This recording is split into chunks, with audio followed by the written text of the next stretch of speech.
To our presiding officer this afternoon, President of the Nagcarlan Diamond Centennial Lions Club, Elmer Linsangan. To the Honorable Mayor of the Municipality of Nagcarlan, Laguna, Lion Elmore Vita, palakpakan po natin. To the representative of the Congressman of the 3rd District of Laguna, Attorney and sana soon-to-be Lion Dennis Co. Sa ating pong First Vice District Governor, Apolinario Cortez. Second Vice Governor, Imelda F. Pechera. And we have with us today some special visitors of mine. And I'm very happy that sa kabila ho ng napakalayo at napakalaking area ng ating distrito, pinili ho nilang makadaupang palad ang ating mga Lions dito sa District 301A2. So una ho, nais ko ipakilala, he hails from a club that does very big service missions in the Philippines every 2 or 3 years for a long time now. And proudly, their club brandishes their Filipino heritage. From the Sacramento Maharlika Lions Club of District 4-C5 in California, USA. Welcome po natin Second Vice Governor Mark Bamba and Lady Kendra Bamba. And we also have with us, kaibigan naman po natin mula sa Milpitas. Milpitas is the area below San Francisco, sa Bay Area, sa may Silicon Valley, Monterey Bay, sa San Jose. From District 4-C6, California, USA, past District Governor Telma R. Batilo.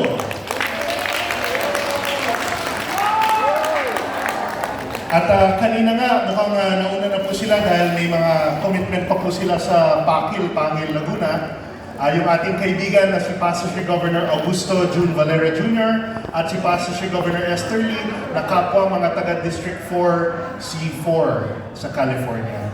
At syempre, ang ating mga past district governors na narito din ngayon. Unang-una ko na po ang aking mother, past district governor of District 301D2 and LCAF District Coordinator, Imelda C. Flores. Kasama din po natin ang ating napaka-active na tatlong past district governor na naaasahan po natin. At simula sa pool, kasama na po natin, laban, nandyan lagi. Past District Governor and Global Leadership Team Coordinator, Susan Rosana R. Santillana. Ang ating namang District Auditor, Past District Governor, Ana Marie D. Palyasigi. At syempre nariyan, to greet you all, our District Greeter, Past District Governor, Procesa B. Peña. Sa ating lahat ng mga fellow Lions who are cabinet officers, visiting Lions clubs, sister clubs of our host club today, and most especially to the Lions of the Nagcarlan Diamond Centennial Lions Club, isang magandang hapon po sa ating lahat. Ihihingi ko po muna umpisa ng paumanhin ang aking napakaagang pagdating.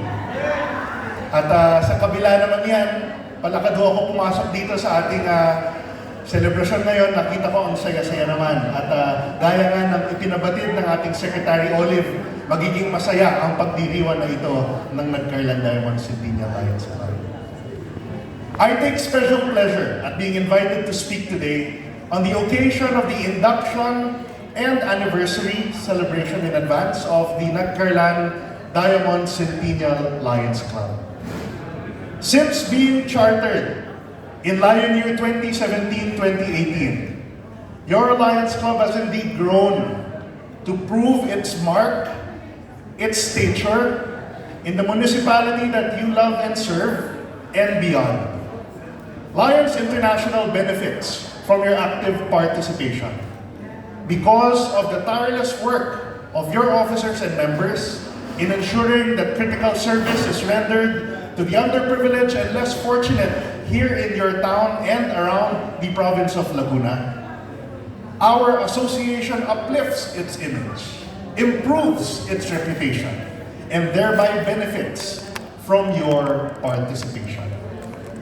When when we say that Lions International is the world's largest service club organization, it is because of our many clubs in the different towns, provinces around our district.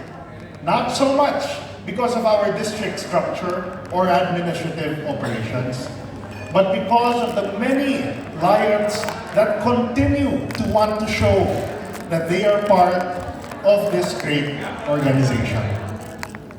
Dito ho, sa bayan ng Nagcarlan, at dito sa buong distrito na ito, Legislative District of Laguna, the 3rd Legislative District, nakikita po natin ang lakas ng Lionismo.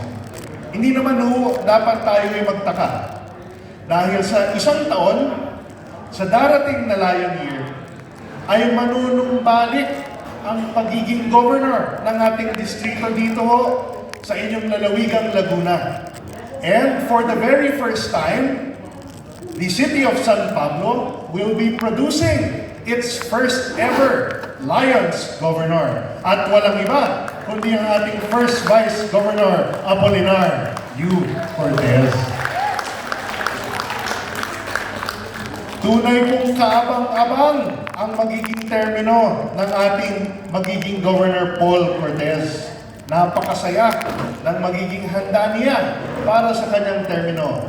Which is why in 2 weeks' time, come February 10, our first Vice Governor will be flying off to St. Charles in Illinois, USA for his training as a District Governor-elect.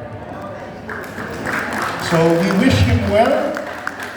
Babaunin po niya ang lahat ng kanyang mga karanasan bilang leon in the past 40 years at sa lahat ng kanyang mga nakakasama sa tagal ng panahon na iyon upang naman pagpasok ng kanyang termino after the Orlando Convention, handa na po at tuloy-tuloy paangat, lilipad at magde-develop ang ating district para may tunay na service to the people.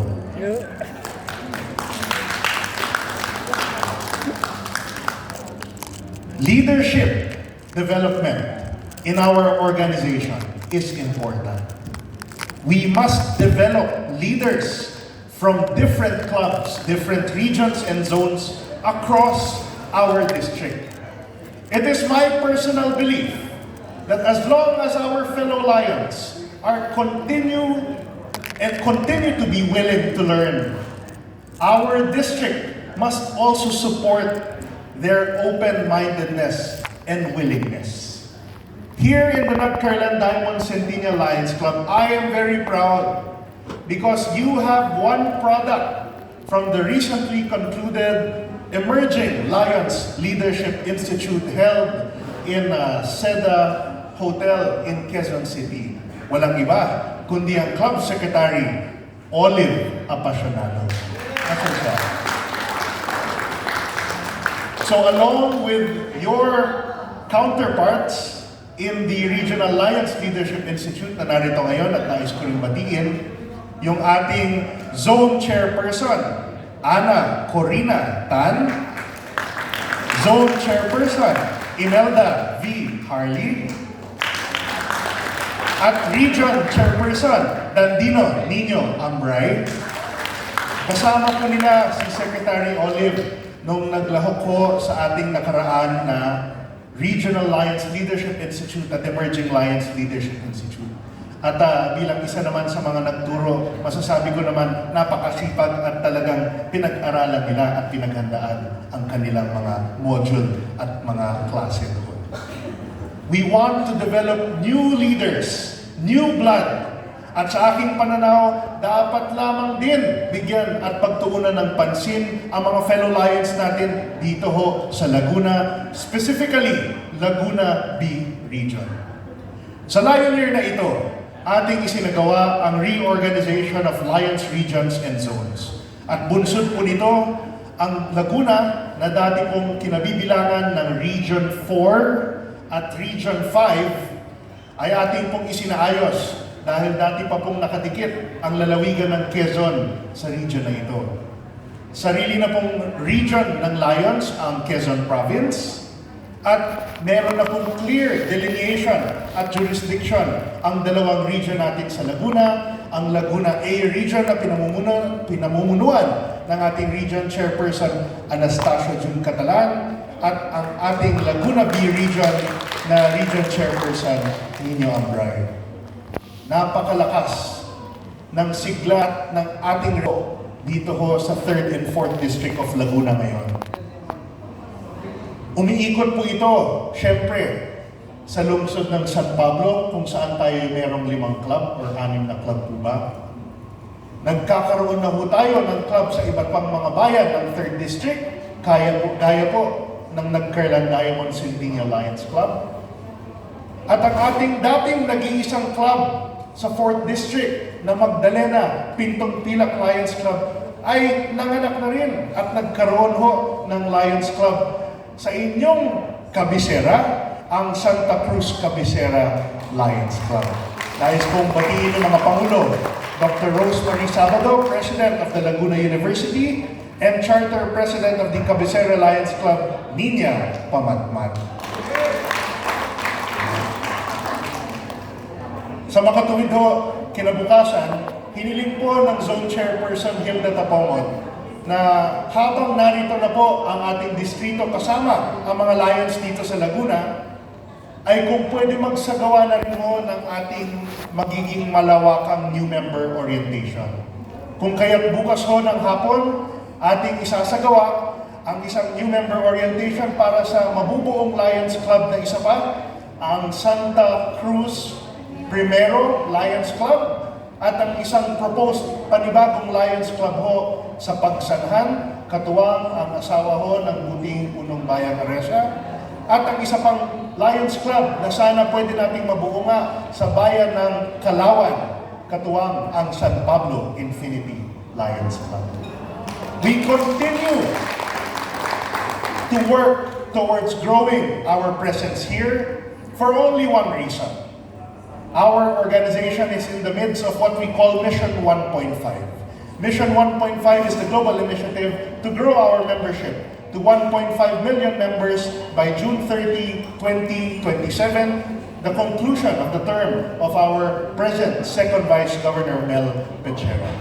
And we want to make sure that existing Lions clubs recruit new members, Lions officers charter new Lions clubs, and our existing Lions recruit newer Lions. All of this in the name of service. Service and service alone is the paramount consideration for why we are Lions. Nowhere else will one person see an organization as large, as comprehensive as Lions International that is able to only encapsulate service as its primordial responsibility. In answer to the initiatory call of our founder Melvin Jones, when he brought together the Business Circle of Chicago in 1917, we all here are witness to the greatness of this organization as it revolves around service. In line with this, I am very happy that we have our friends from other jurisdictions, specifically California. Lahat po ba dito nang nasa silid na ito ay nakipagkilala ba sa ating mga bisita? Tayo po ba ay nakipagkapwa-tao at nakipagkilala sa ating mga visiting fellow Lions? Becoming aware of how great and expansive our global organization is one step in the direction of recognizing that Lions here in this corner of the Philippines are as much as fellow Lions to our Lions, oceans and seas apart. Kapag ho meron tayong bisita mula sa ibang district, ibang bansa, wala akong pagdadalawang isip at tayo ho'y nangungumbida sa kanila na dumating sa ating mga event. Dahil naniniwala ako, as long as we continue to encourage cultural exchange and an exchange of ideas, we are able to benchmark the best practices of our service activities and pursue different kinds of endeavors that we would not be able to think if it were a discussion among us local Lions only. Pagbati din sa Nagkarlan Diamond Centennial Lions Club dahil batid kong narito ang isa rin ninyong sister club na isa ring club ng ating distrito. Isang Lions Club na siyempre pinagmamalaki rin natin, hindi lamang sa ating distrito kundi sa buong bansa at sa buong mundo. The first ever Lions Club to attain 100% Melvin Jones Fellow status because all 48 members of theirs are now Melvin Jones Fellows. Welcome to the Dasmariñas 100% MJF Lions Club led by your President, Romeo Casaway. And I see my advisor for the province of Cavite, the Honorable Valeriano Vale and Cabo. Welcome to you all and our alert chairperson, Gil Tigurcio Sergio. Continuing to have these kinds of exchanges are vital to the survival of our organization. The more that we gather under happy occasions such as these, pumapasok pa lang ako, may sayawan na. Dapat naman ho ay ganyan lang. We continue to enjoy our membership and affiliation with Lions International. And speaking of joining Lions International, I'd like to ask our new members, do we have new members inducted today? 7. Wala pa. Okay, so to our new members to be inducted this afternoon, can I ask you to please rise? New members. To the newest members of the Nagkarlan Diamond Centennial Lions Club, yung dadaan sa seremonya ng ating Vice Gov Mel. On the way ang iba. Okay. So to our new members to be inducted later today, I want to thank you for choosing to affiliate yourselves with the Nagkarlan Diamond Centennial Lions Club and joining Lions International. I want to share with you that everyone in this hall were once in your shoes.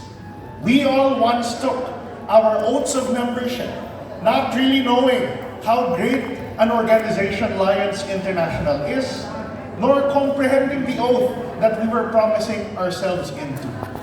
But by choosing to take that big step today of joining Lions International, I can guarantee you, you have certainly made the best decisions of your lives. Congratulations and welcome to Lions. Thank you. To the officers of the Nagkarlan Diamond Centennial Lions Club, have they been inducted already? Not yet. Not yet. Can I ask you to please rise? The officers except the President. Can I ask the officers of the Nagkarlan Diamond Centennial Lions Club to please rise? Officers. To the officers of your club, I have this message for you. Thank you for accepting the challenge of leadership for this Lion Year.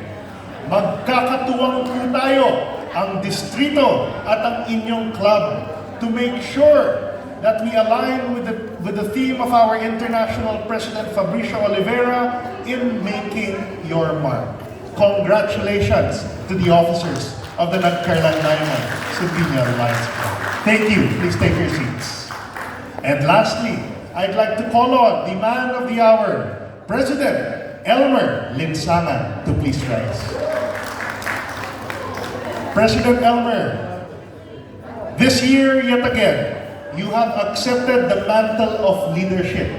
Nasa iyo ho ang kamay, ang kapangyarihan ng inyong club muli sa taon na ito. But you will not serve your club from above them. You will not rule your members from above them. In fact, you will serve alongside them, beside them, in the many activities and programs that your board of directors choose to follow. Napakaganda na ho ng takbo ng Lions Club dito sa Nagkarlan, buhat pa ng pag-charter nito. At dahil sa iyo, nasa iyo ang susi para patuloy lamang itong umusbong. Mabuhay po kayo, Pres Elmer. And alam ko naman, sa inyong mga advisor dyan, hindi na ho magkukulang ang gabay. But I have this one piece of advice for you.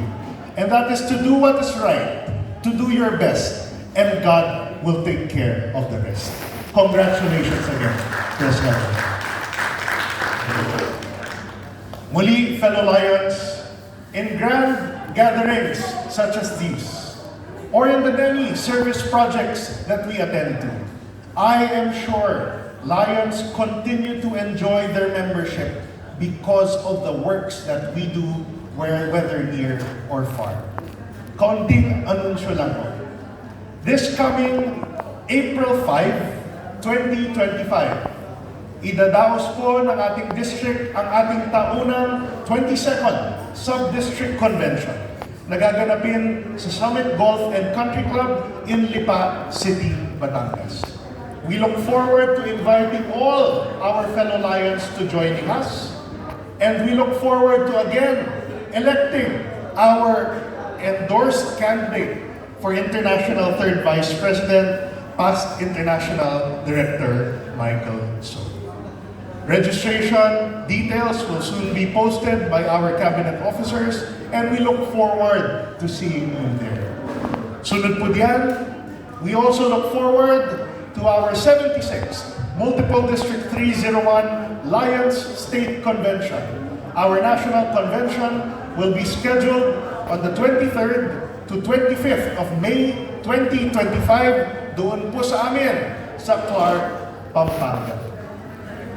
Appropriate registration details will be announced soon, but if I'm not mistaken, the early bird registration fee is 3,500 pesos until March 31 po yata yun for the first 200 packs. Okay? So medyo may konting promo po sila, and then normal on-site registration will be 3,800 pesos. Magsasayin po tayo muli sa Lipa and sa Clark this coming April and May. At syempre, pinakahuli po sa magiging aktibidad ng ating buong organization, the 107th Lions International Convention. Nagaganapin po July 13 to 17 in Orlando, Florida, USA. Nagpapasalamat po ako dahil ang Nagkarlan Diamond Centennial Lions Club nung ang inyong lingkod po ay nanumpa bilang governor sa Melbourne, Australia, ay meron po kayong delegado doon, si Lion Normita Gilman. At bukod pa po doon, noong nakaraang March of last year, may kasama din ako when I proceeded to the 47th Lions Day with the United Nations in New York City. Kasama ko ang inyong Charter President at dating Municipal Health Officer, Dr. Cynthia Quebrado. Kaming dalawa lang po ang delegate ng buong Multiple District 301 Philippines at kasama ang kanyang daughter sa nakaraang Lions Day with the United Nations. So sa mga interesado rin pong mag-attend sa Lions Day with the UN at sa iba pang mga international events natin, huwag pong mag-atubiling kausapin ang inyong lingkod at matutulungan natin. So bilang pangwakas, I would like to share with you what I always like sharing, and that is a quote from the book of speeches of our founder, Melvin Jones, and it's called I Am Lionism. It goes something like this. I am Lionism, though known by the name which I now bear, but a few brief years. I have lived in the hearts of men since the dawn of history, and will continue to live therein so long as men love justice and the service of their fellow men. I live only for others. I found life by losing it in service. I will lose it only when I live to myself alone. This is my creed. This is the reason for my existence. I live that I may serve. I am Lioness. Muli, pagbati sa mga membro at mga opisyal ng Nagkarlan Diamond Centennial Lions Club, and continue to enjoy your active participation with Lions International. And just always remember, your friend Leo Lion Sol Flores Jr. will always be at your beck and call. Anytime, any place, anywhere, just call my name and I'll be there. Maraming salamat.